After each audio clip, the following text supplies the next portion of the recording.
Hi, Llyn Hunter, Llynhunter.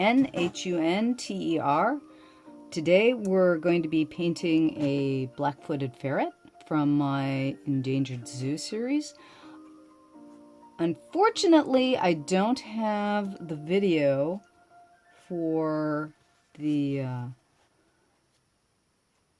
pen and ink part of this because when I was doing that particular portion of the video, my camera lost its batteries.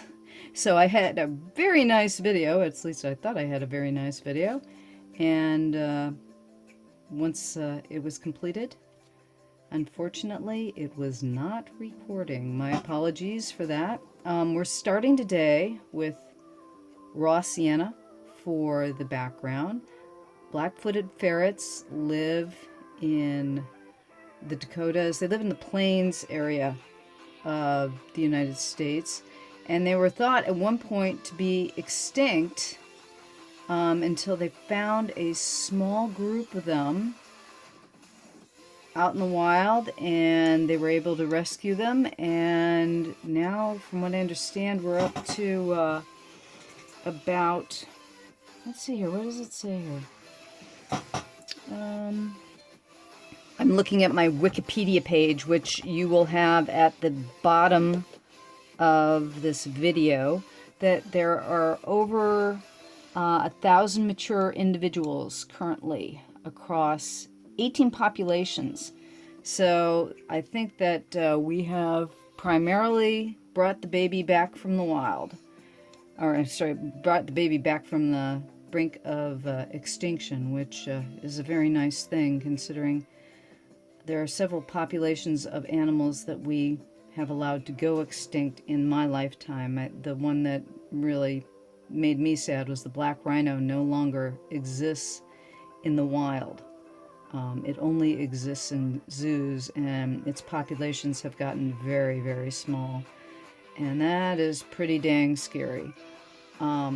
But with the black-footed ferrets, we actually found a population of them, and they have successfully cloned them. So it's one of these things where their gene population has been petering out, and since they can clone them, that means that they've got a population that they can introduce into another population. That doesn't make sense, does it? Considering they have 18 separate populations out there of black-footed ferrets, they can take, say, a group from one population of those 18 and introduce it into another and enlarge the genetic pool a little bit better. But at the moment, we're using this nice yellow here is raw sienna. And again, I'm using 150 pound or 300 gram Arches watercolor paper, hot press. And I'm doing a wet on dry technique. My paper is totally dry, and I'm painting with the wet watercolor onto the dry paper. And with this, I'm just using the straight color. I'm not mixing any variants into the color at the present. And I'm building it up wet on wet. I'm doing a little wet on wet buildup at the present for the prairie lands. Now I'm going to do the sky. I'm going to use Prussian blue and a little Payne's gray in the sky, just because Prussian blue is a very, very intense turquoise, and I'm water it down quite a bit on my palette before I bring it in. And I'm going to just stipple in the sky. I'm going to scumble it. When you take your brush and you pick it up and you put it down, you pick it up and you put it down. I call that scumbling. Other people might use a different name for it. But with the little bit of Payne's gray added into the turquoise, it's gotten a little duller and a little greener. The Payne's Gray actually is more of a red blue or a red gray. How do you describe Payne's Gray?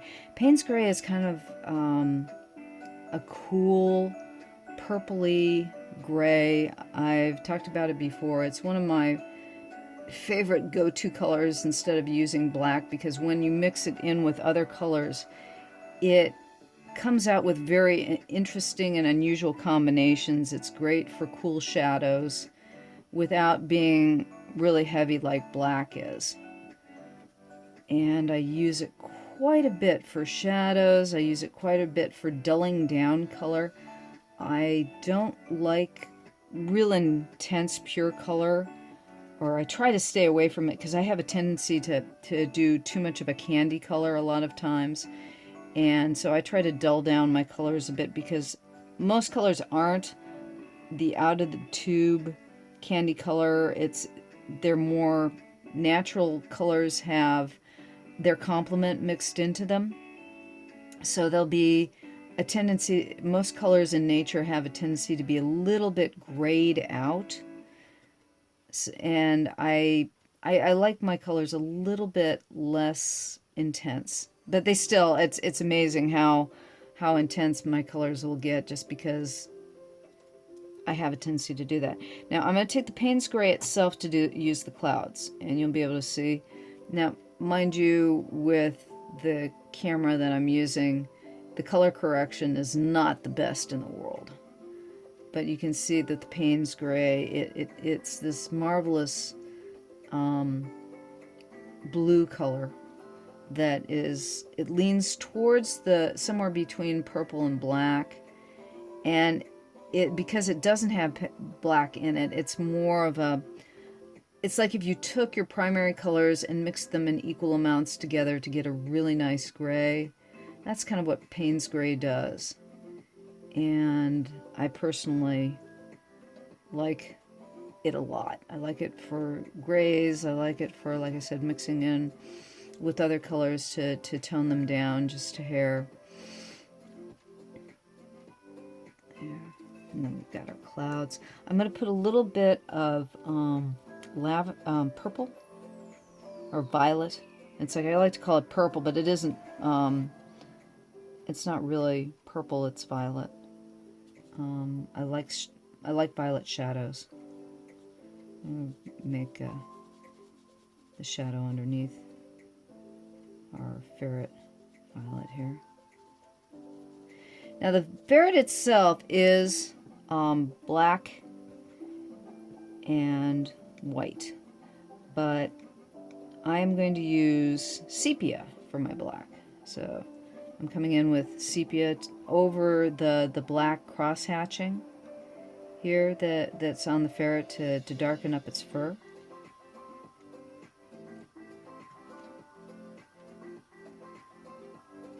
And then I'm going to take some water. I'm putting water on the edge, because with the ferrets, that black is like a muted tone that mixes in. And I'm going to come back in with my paper towel now, and I'm going to blot that there, so that I've got a little bit of the color wandering into the white, but not real heavy. So it will stain, that color will stain there. And that's kind of the way the ferret looks like in real life, where the color kind of stains into its white. So that's what I'm doing there. And we'll put some in the tail. I'm really sorry that the video for the inking on this didn't come out, because it was one of those that, oh wow, a nice quick video, and it's showing, it came out real well, and then you look in your camera and it's like, nope, not quite. But again, these guys, they're also, their main source of food is prairie dogs. And when we basically domesticated the grasslands for our cattle and for growing wheat, prairie dogs were not things that we wanted around, because you know they are not what is wanted in a wheat farm, and it's not what's wanted when you have cattle around, because they produce holes that your cattle can step in and break a leg. And so the thing is that the ranchers and farmers went out and basically poisoned all the prairie dogs. Well, along with poisoning the prairie dogs, they poisoned the thing that ate the prairie dogs. And that's the thing. Black-footed ferrets are prairie dog eaters. That's their main diet. So the thing is that when we killed off the prairie dogs, and prairie dogs are rodents, you don't have to worry about rodents usually becoming an endangered species. And prairie dogs, actually, they at one point I think they might have been threatened, oddly enough. But the ferrets, which are predators, you know, there are always fewer predators than there are prey. And because of the prairie dog populations, you know, going down next to nothing, we lost all the predators too. Darken up his nose just a bit, let's see. So I'm going to do a little bit of an outline, just a very light outline around him to give that a little bit of feeling of volume.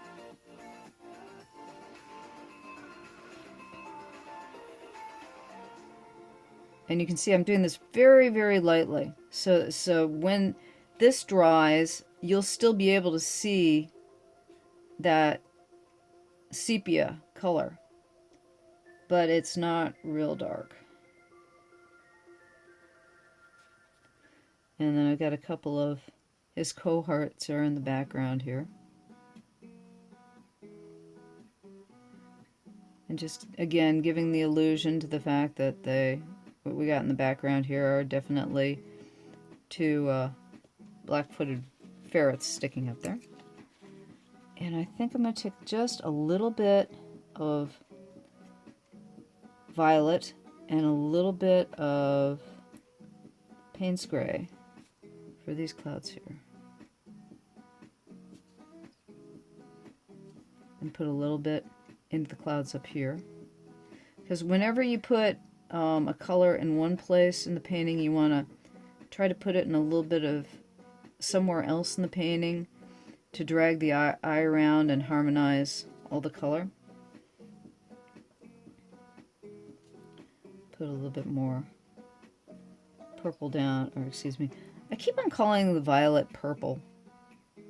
You know, when you go to the store and you buy it, it will be called violet. But let's face it, when we were kids, we didn't call it violet, we called it purple. And just give a little extra heavier yellow to this plant right here.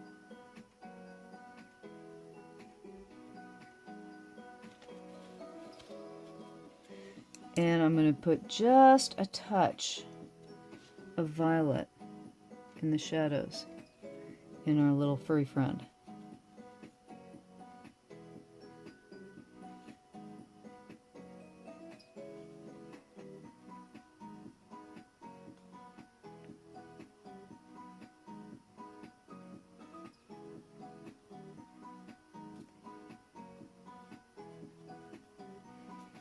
Just a little bit, just so it again, it's taking a little bit of a little violet everywhere to harmonize the piece.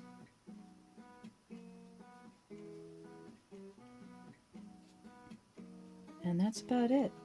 It's a nice simple piece, you know, again, because the black-footed ferret also has a tendency to be black and white. We're just tinting this drawing.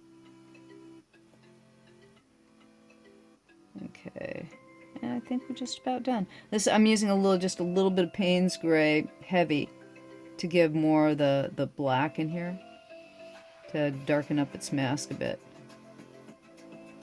Because I used sepia, and then I'm going to put a little bit on his nose, because they have black noses. And that'll turn his nose. And that's it. Again, this was taped down with, you can see on the edges here, is basically your standard Scotch Magic Tape. It's pasted to, or it's taped down to a piece of cardboard. And it's pretty dry now. Now, because this one did not have a lot of water on it, I mean, I can pull it up right now. And here's how you pull it off. Pull your tape at a right angle, and it easily peels off the painting. And that way, you've already, basically you've stretched your paper. And it's like, with this one, see, I pulled up the one side.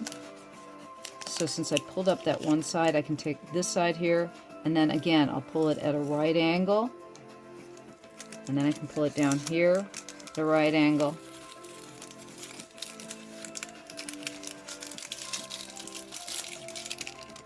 And this is a very easy way to make sure that your watercolor paper, this watercolor paper is heavy enough that there shouldn't be any buckling.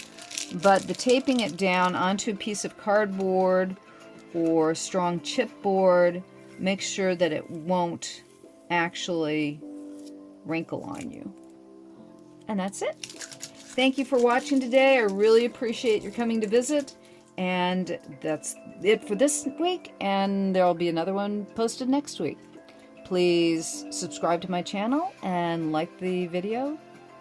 Thank you very much. Llyn Hunter, LLYNHUNTER. I'm on Patreon and Instagram, and I would appreciate you checking out my work there too. Thank you very much.